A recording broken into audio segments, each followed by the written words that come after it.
भगवान तो एक है ना। इन चित्रों पर आओ। किन चित्रों पर आओ? त्रिमूर्ति के चित्र में ही बताया। 4 चित्र दिए हुए हैं। ऊंचते ऊंचे है, ऊंचते ऊंचे है अव्यक्त मूर्ति, और नीचे वाली है साकार मूर्तियां और आकारी मूर्तियां। साकारी सो आकारी, तो बताना चाहिए इन सभी मूर्तियों में भगवान एक है। ये 4 हैं, कौन?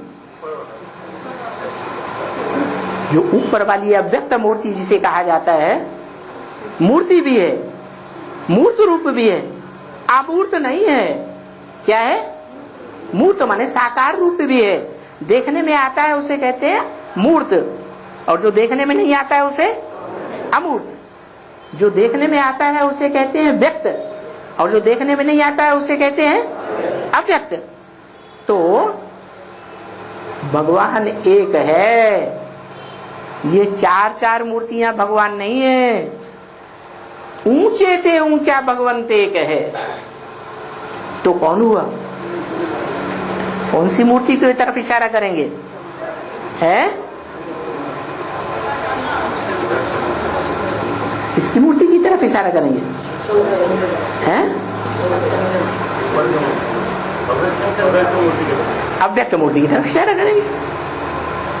ऐसे तो ईश्वरीय ज्ञान की बेसिक नॉलेज लेने वाले बच्चे भी जब प्रदर्शनी करते हैं तो 32 किरणों वाला निराकार का चित्र रख देते हैं पहले, क्योंकि बाप ने कहा पहले बाप का परिचय दो। तो क्या बाप का परिचय हो जाता है? हैं? नहीं हो जाता। क्यों नहीं हो जाता है? क्यों नहीं हो जाता? हाँ, क्योंकि वो निराकार ज्योति बिंदु जब तक साकार में प्रवेश करके इन 32 गुणों को प्रैक्टिकल में धारण न करे, गुण और अवगुण साकार सृष्टि पर होते हैं या निराकार यूनियन में होते हैं?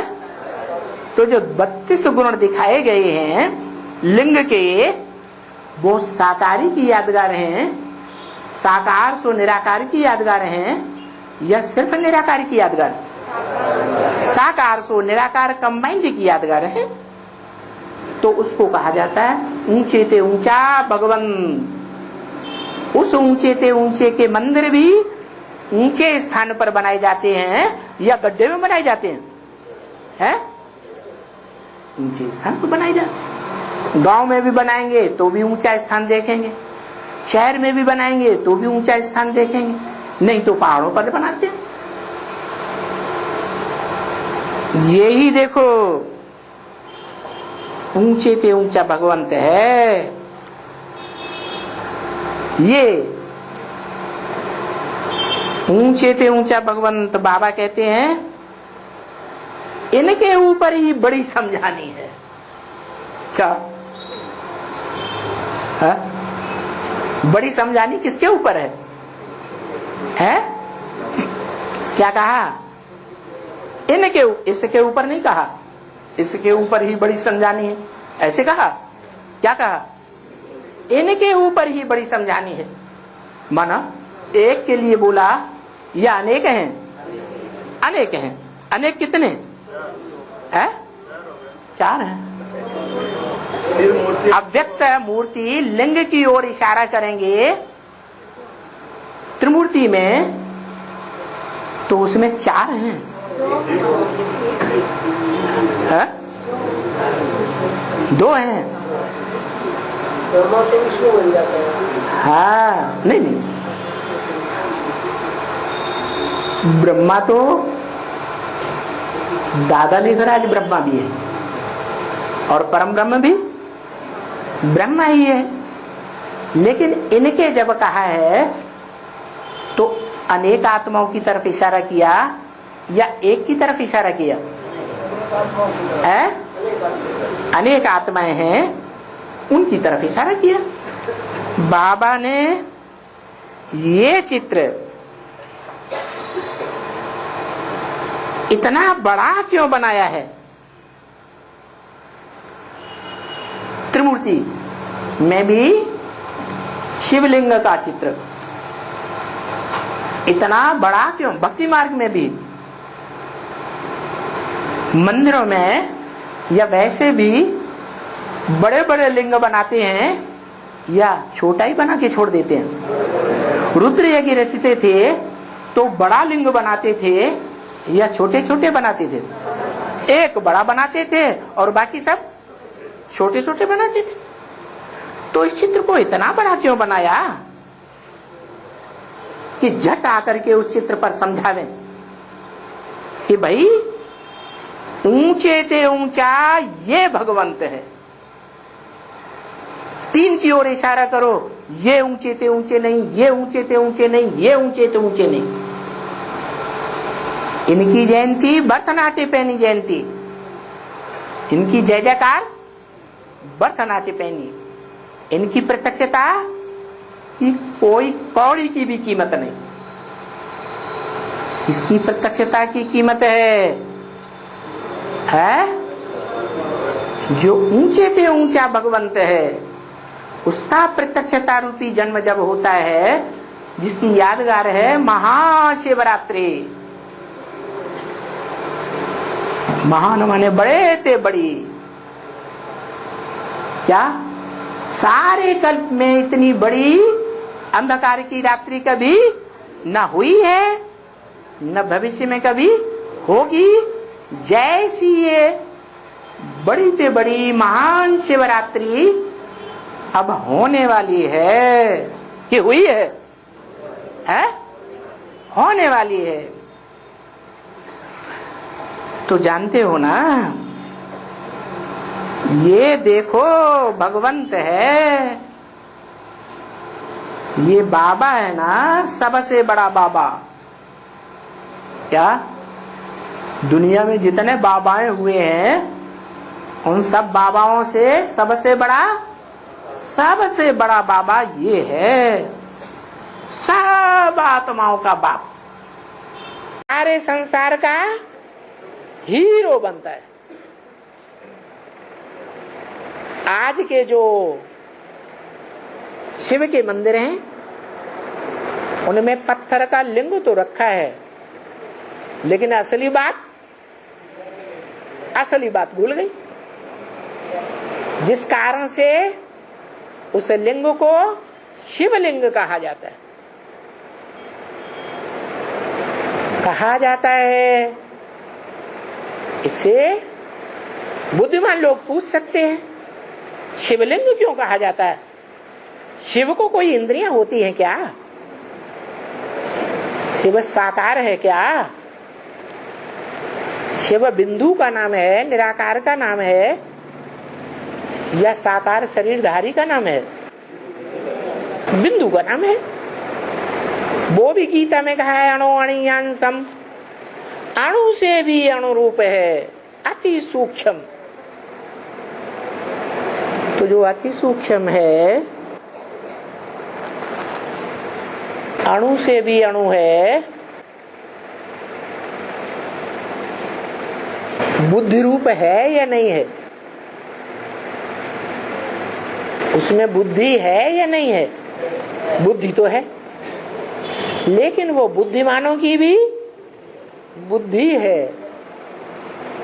आज दुनिया में बड़े बड़े वैज्ञानिक बुद्धिमान माने जाते हैं। भारतवासी भी उनको क्या समझते हैं? बड़े बुद्धिमान है। लेकिन दुनिया में जितने भी बुद्धिमान हुए, उन सब बुद्धिमानों की बुद्धि एक ही परमपिता परमात्मा शिव है। वो शिव की यादगार जो निराकार ज्योति बिंदु का नाम शिव है, वो सोमनाथ मंदिर में हीरे के रूप में दिखाया गया था, जिसकी याद से इस मनुष्य सृष्टि का वो मनुष्य जो आदम कहा जाता है हीरो बनता है। तो देखो, सिर्फ ये भारतवासी हैं जो उस शिव को पूजते हैं, इसको शिव को पूजते हैं। क्यों? शिवलिंग को शिव कहें? नहीं कहें? है? कहें कि नहीं कहें? है? शिवलिंग के आज के बनाए हुए तामसी रूप को शिव कहें, या आदि में जो शिवलिंग बनाया गया था पूजा के लिए राजा विक्रमादित्य के द्वारा, उसको शिव कहें, है? उसी को शिव कहें। और जो देहधारी है वो मासूक हुआ। तो देखो, जिसका आशिक, जिसके पीछे भागने वाला भगवान भी है, कौन? जिसे सुप्रीम गॉड फादर कहा जाता है, हेवनली गॉड फादर कहा जाता है, वो उसका भी मासूक है। तो और मनुष्य आत्माओं का क्या होगा? और मनुष्य आत्माओं का संबंध उसके साथ क्या हुआ? और मनुष्य आत्माएं उसके पीछे पीछे भागेंगी या वो मनुष्य आत्माओं के पीछे पीछे भागेगा? आशिक पीछे भागता है, मासूक के पीछे भागता है। तो दुनिया की जो भी मनुष्य आत्माएं हैं वो आशिक हुई या मासूक हुई? है? आशिक हुई। और सारी दुनिया की मनुष्य आत्माओं का और सुप्रीम गॉड फादर भगवान का भी मासूक एक ही है। कौन? जिसके लिए भगवान बाप भी कहते हैं, इस सृष्टि पर सदा कायम कोई मनुष्य, कोई चीज नहीं है। सदा कायम इस सृष्टि पर एक ही शिव बाबा है। क्या? एक ही शिव बाबा है जो इस सृष्टि पर भी सदा कायम है। मैं तो इस सृष्टि पर सदा कायम नहीं हूं। कौन? शिव। जो सदा कायम है वही असली सत्य है, या जो कभी कायम है कभी कायम नहीं है वो सत्य है? जो सदा कायम है, सदा अटल अखंड अडोल है, वो ही सत्य है। ना सतो विद्यते भावो, ना भावो विद्यते सतः। सत्य का कभी अभाव नहीं होता और असत्य कभी टिकता नहीं, उसके पांव नहीं होते। सच्चे में और झूठे में अगर युद्ध हो जाए तो कौन टिका रहेगा? है? इतने विदेशी आक्रांताएं भारत में आए, भारत में पांव जमा सके तो झूठे थे या सच्चे थे? झूठे थे। और भारत ही सत्य है, सदा सत्य है। और धर्मखंड असत्य हैं, आज हैं कल नहीं रहेंगे। अमेरिका 500 साल पहले मनुष्यों के मस्तिष्क में ही नहीं थी। ऑस्ट्रेलिया 300 साल पहले मनुष्यों के दिमाग में ही नहीं थी। सदा अविनाशी खंड कौन सा है दुनिया में? भारत खंड। तो भारत ही सत्य है। भा माने ज्ञान, ज्ञान की रोशनी, रत माने लगा रहने वाला, जो सदा ज्ञान की रोशनी में लगा रहता है, उसका नाम भारत है। और ज्ञान की रोशनी में लगा रहना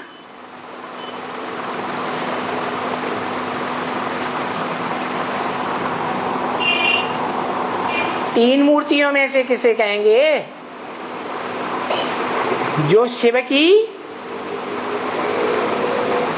मुख्य तीन मूर्तियां कही जाती हैं है। कौन सी मूर्ति सदा सत्य है? कौन?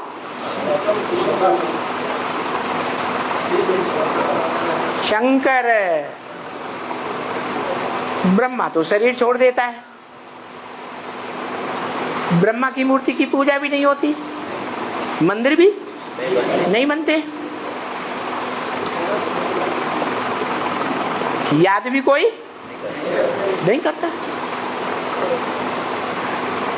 तो जो सदा सत्य है उसी को दुनिया याद करती है।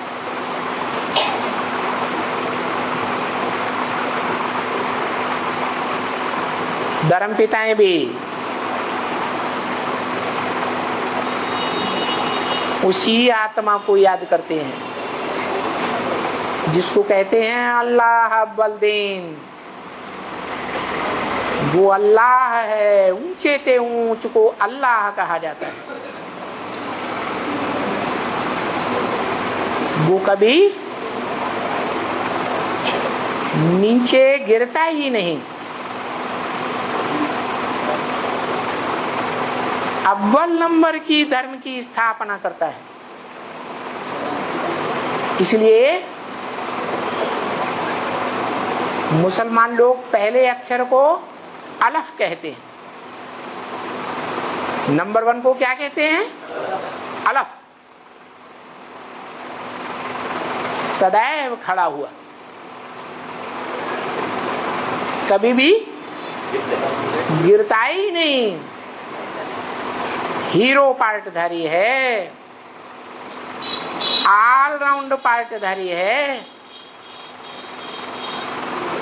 रंगमंच पर कभी पार्ट बजाए और कभी न बजाए, ऐसा होता ही नहीं। तो बताया ऐसा सारी मनुष्य सृष्टि को पावन कौन बनावे है? कौन बनावे? पावन सत्ययुग कौन बनावे है? इस सृष्टि को है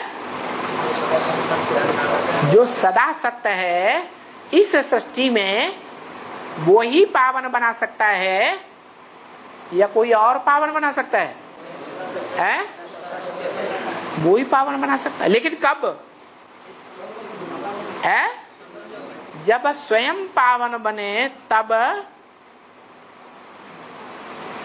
स्वयं सत्व प्रधान बने, तब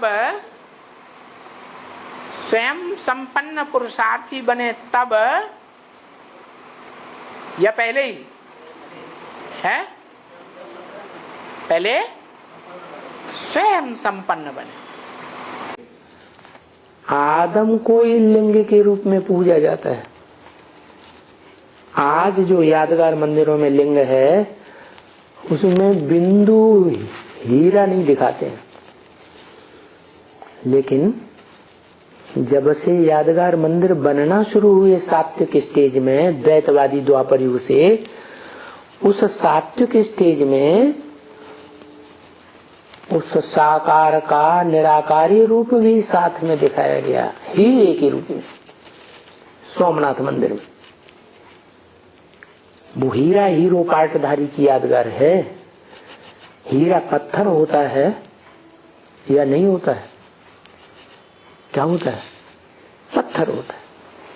तो पत्थर बुद्धि भी आत्मा बनती है कलयुग के अंत में, और सतयुग के आदि में पारस बुद्धि भी बनती है।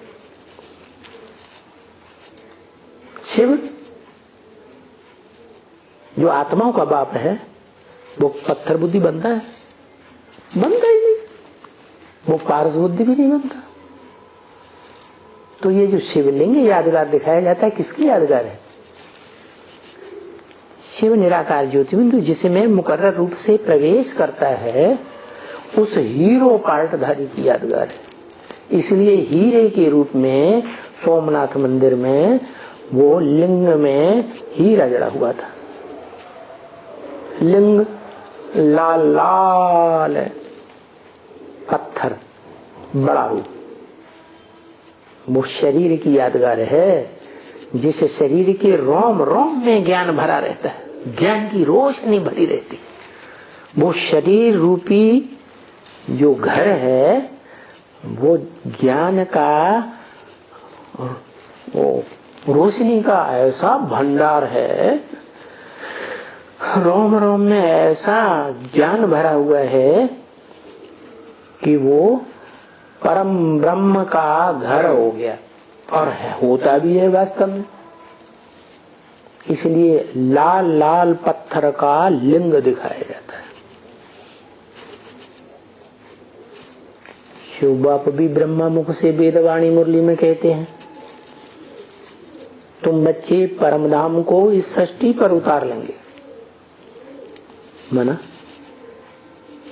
इस षष्ठी पर उतारेंगे स्मृति के आधार पर, तो पहले तो शरीर में उतरेगा।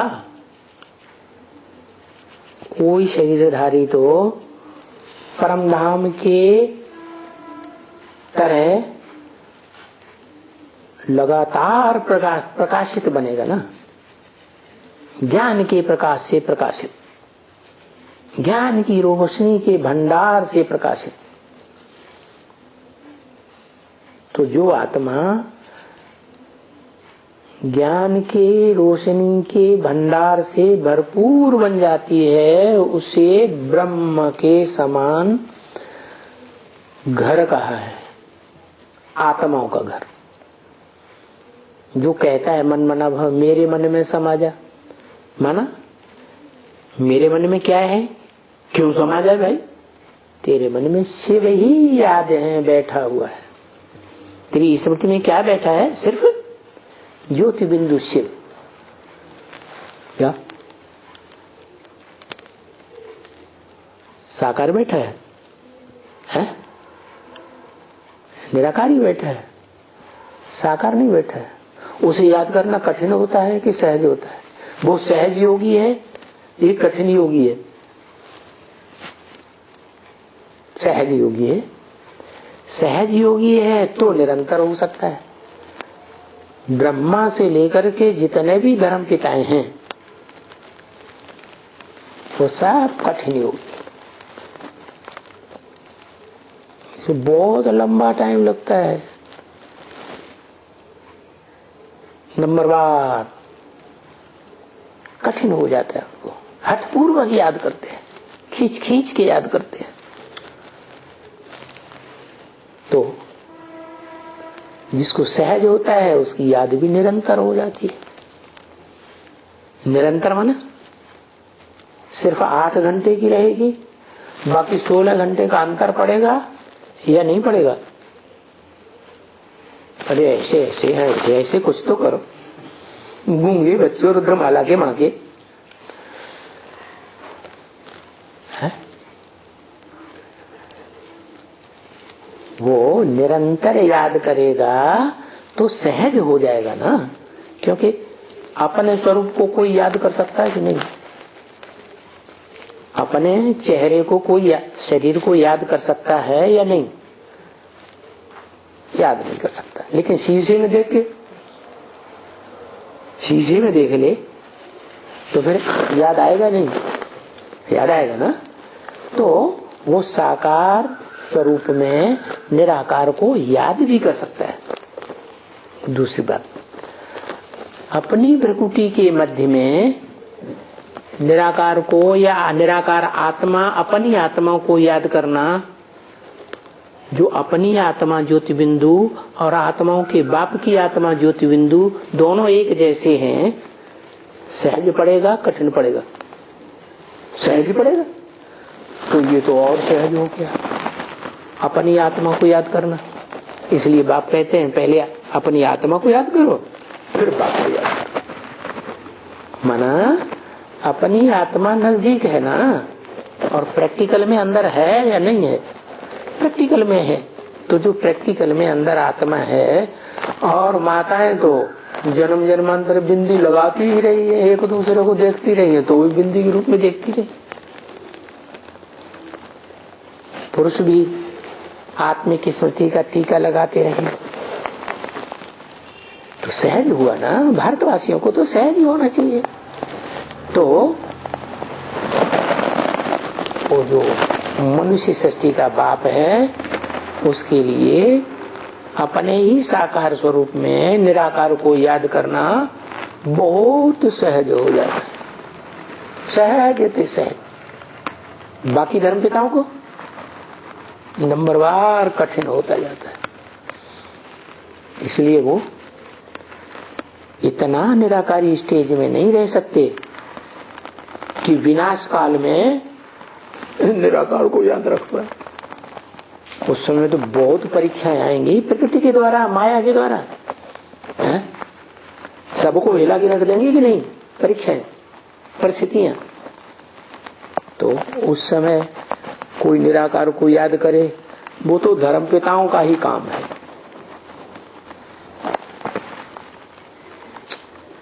वो धर्म पिताएं जो मुख्य मुख्य हैं, जैसे ब्रह्मा चंद्रवंशियों का बाप, इब्राहिम इस्लाम धर्म का बाप, बुद्ध बौद्धियों का बाप, क्राइस्ट क्रिश्चियंस का बाप, और उनके सहयोगी धर्म पिताएं भी आते हैं बाद में, वो भी नंबरवार है। तो वो सर्व धर्म पिताएं बड़े बड़े हठयोगी, मारी ईर्ष्या के उस साकार को मानते ही नहीं, और कहते हैं वो याद कर सकता है तो हम निराकार को याद क्यों नहीं कर सकते?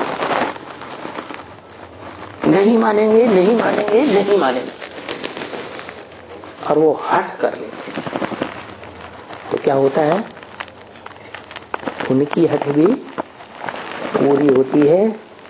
निराकार को याद करने से वो तीव्र गति से चढ़ते हैं ऊंची स्टेज में, लेकिन बहुत ऊंचे नहीं जा सकते, नंबरवार ऊंचाई तक पहुंचते हैं और नंबरवार धर्म पिताएं बन जाते हैं। ना पूरी 500 करोड़ की सृष्टि, 700 800 750 करोड़ की मनुष्य सृष्टि, उनको अपना बाप नहीं मान पाते। वो तो सिर्फ एक ही मनुष्य आत्मा है जो सारी मनुष्य सृष्टि का बीज है।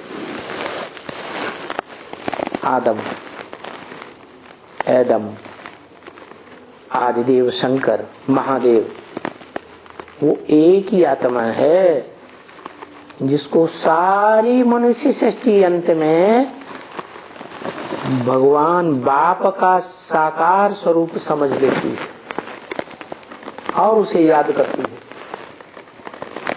और मुक्त हो जाती है। तो सारी सृष्टि के लिए सहज और धर्म पिताओं के लिए कठिन हो जाता है। वो योग में भी उतने ही तीखे जाते हैं। ज्ञान माने जानकारी, ज्ञान माने जानकारी, किस बात की जानकारी है? उस सच्चाई की जानकारी, उस सत्य की जानकारी जो इस सृष्टि पर सदा सत्य है, सत्य ही था, सत्य ही है और सत्य ही रहेगा और सत्य की ही विजय होगी। झूठ तो बात खड़ा होता है, कितना भी पावरफुल हो, जितने भी विदेशी आक्रांताएं आए, लाखों लाखों की सेना लेकर के, आखिरी में वो भाग खड़े हुए या ठहर रहे हैं? भाग खड़े हुए। क्यों? झूठ के पांव होते ही नहीं। अडिग कौन होता है? सत्य ही अडिग है।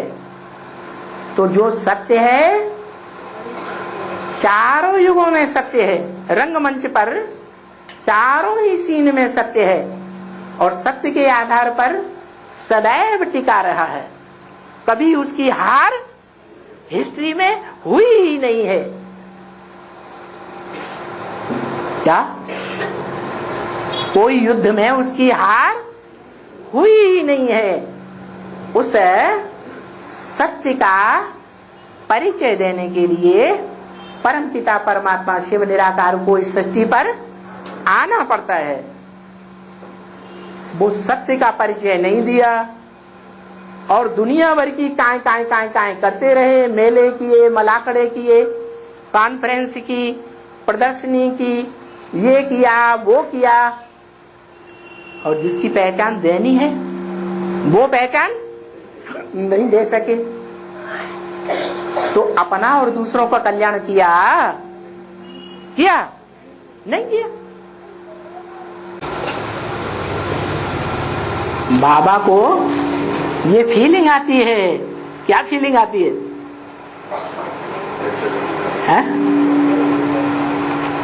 बाबा को बड़ी फीलिंग आ रही है।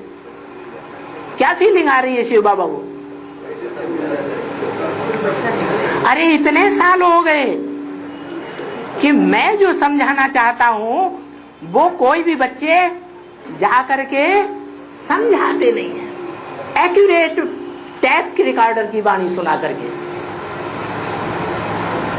VCD से एक्यूरेट सुना करके समझाते नहीं हैं जो मैं बात समझाना चाहता हूं। क्या समझाना चाहता हूं?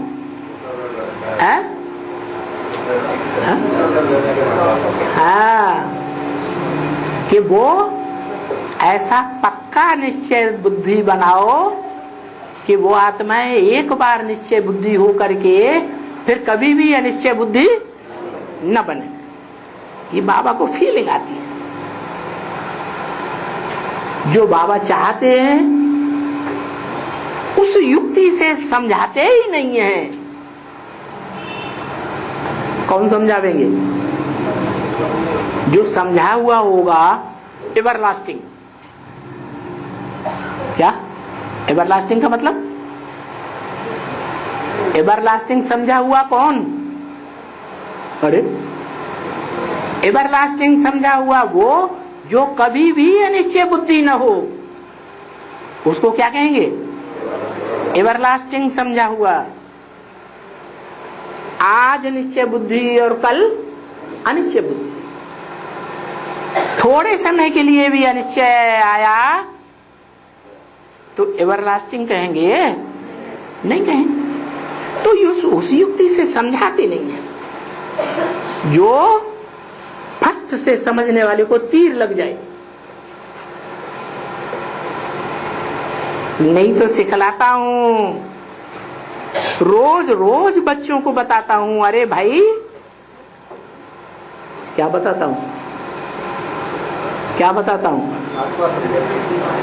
अरे बाप तो एक है। क्या? जन्म देने वाला बाप एक है।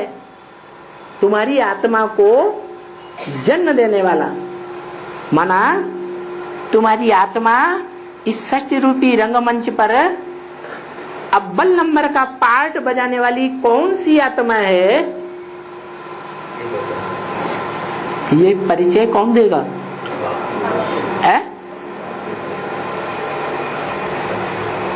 ये परिचय मिले और एकदम तीर लग जावे, पक्का तीर लग जावे कि मैं सूर्यवंशी आत्मा हूं, मैं और कोई वंश का नहीं हूं, डायरेक्ट ज्ञान सूर्य का बच्चा हूं।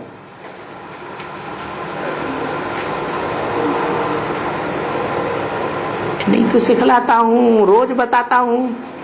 अरे भाई, बाप एक है। देखो ऊंचे ते ऊंचा भगवान, ये ऊंचे थे और ऊंचा और नीचे थे नीचा, ये कोई दूसरी दुनिया की बात नहीं है। कहाँ की है? इस साकार सृष्टि की ही बात है। ऊंचे थे ऊंचा भगवान, ये ब्रह्मा विष्णु शंकर, इनको भगवंत तो नहीं कहेंगे क्या? इनको भगवंत कहेंगे? क्यों क्यों नहीं कहेंगे? वो ब्रह्मा कुमारियां ब्रह्मा को गीता का भगवान नहीं मानती, कहती हैं या नहीं कहती हैं? है? गीता का भगवान कहती है ना साकार में। और तुम है?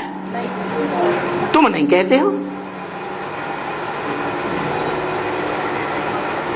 ऊंचे ते ऊंचा कौन है? तुम बताते हो कि ब्रह्मा को ओम राधे मम्मा को ड्रिल कराने वाला यज्ञ के आदि में कोई था या नहीं था? तुम प्रूफ देकर बताते हो। तो उनको भी जो डायरेक्शन देने वाले थे, ड्रिल कराने वाले थे, समझाने वाले थे, वो ऊंचे हुए या ब्रह्मा सरस्वती या उनके फॉलोअर्स ऊंचे हुए? वो ही ऊंचे हुए।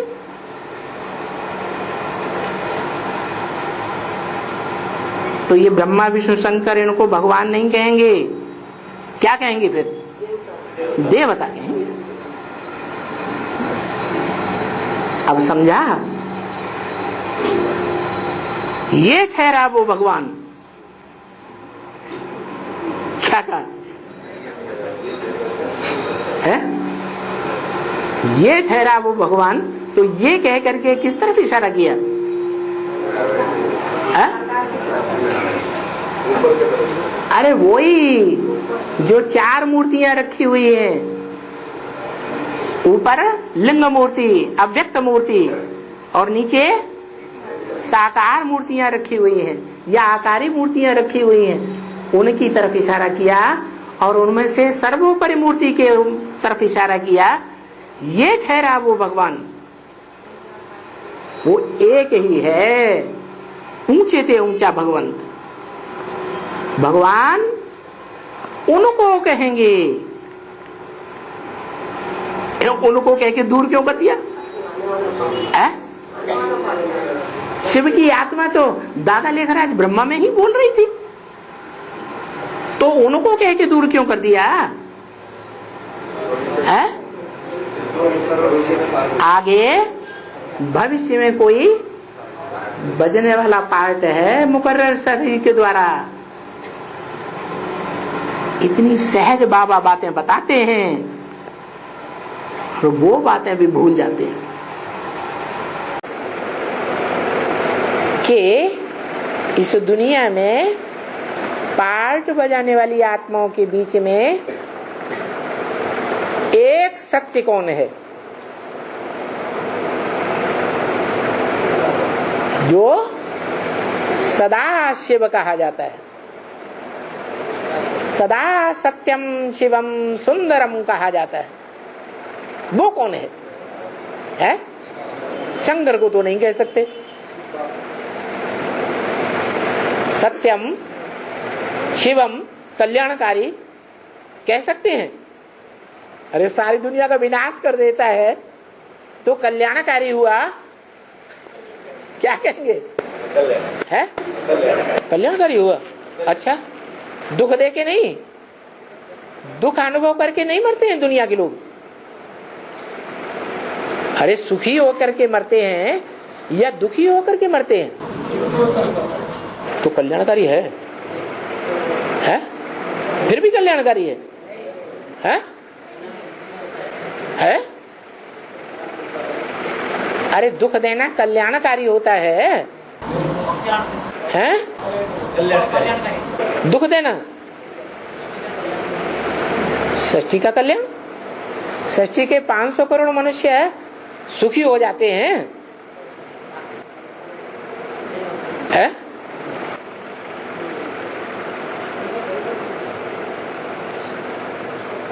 तो जो आत्माएं ये ज्ञान समझती हैं, सबकी आत्माएं ये ज्ञान समझती हैं कि हमारा बाबा ही शिव है। क्या? हमारा बाबा ही शिव है। क्रिश्चियंस का क्राइस्ट नहीं, इस्लामियों का इब्राहिम नहीं, मोहम्मद का वो मुसलमानों का मोहम्मद नहीं, सिखों का गुरु नानक नहीं, शिव नहीं है। शिव माने कल्याणकारी। जो समझती है इस ज्ञान को कि हमारा बाबा ही शिव है, बाबा, पिता नहीं बोला, क्योंकि सब मनुष्य आत्माओं का पिता तो एक ही है। वो बाबा नहीं है, चाचा नहीं है, मामा नहीं है, काका नहीं है, कुछ भी नहीं। कोई धर्म में वो एक ही बाबा है। भले महामृत्यु के समय उस बाबा को सब पहचानेंगे,